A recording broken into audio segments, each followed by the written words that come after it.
One of the most common mistakes people make after realizing that they're stuck is trying to fix it by making a big move. They want to swing for the fence, hit it out of the park. They tell themselves they need to be decisive. They just need to commit, that they just need to do something, whatever that something is. Now, that instinct is pretty common. We can understand it.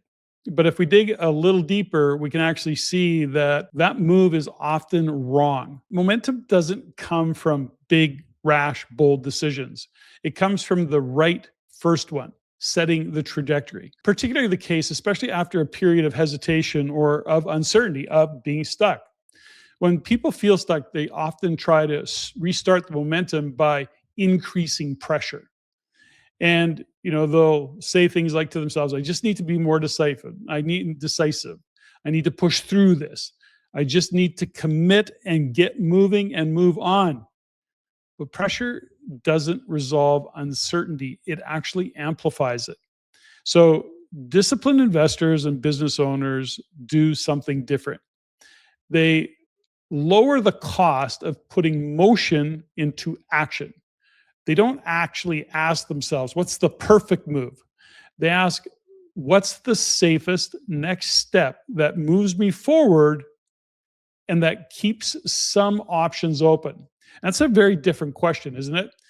The goal isn't about speed. It's about gaining traction and not spinning your tires. And traction comes from decisions that are small enough to make, but meaningful enough to matter.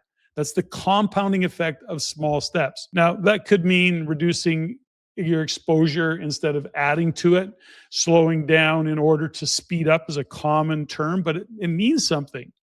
Reallocating instead of committing fully to what you're already in, testing instead of scaling.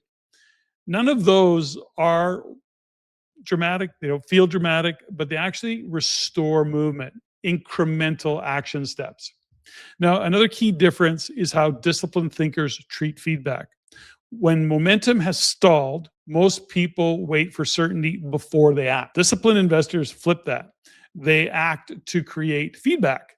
They make a move not to be right, but to learn. Beta test. Okay, that's what it's about. They watch what happens, then they adjust. Momentum builds because information starts flowing again. And it's been tested, and you can see what worked and what didn't work. Now, the third shift is redefining what progress actually looks like. When people are stuck, they define progress as resolution. They're resolved. They may define progress as what once was, and they're comparing to an unreasonable benchmark. They look for final answers. They're looking for perfect clarity and certainty. That's a benchmark that's too high. Real progress looks like reduced confusion, clearer constraints, better quality of questions, fewer unknowns. Those are actually wins. Again, I go back to these compounding steps. That's where clarity is gained. Momentum doesn't mean you're moving fast. It means you're moving with direction. And that's what breaks inertia. And once movement starts, confidence tends to follow, not the other way around.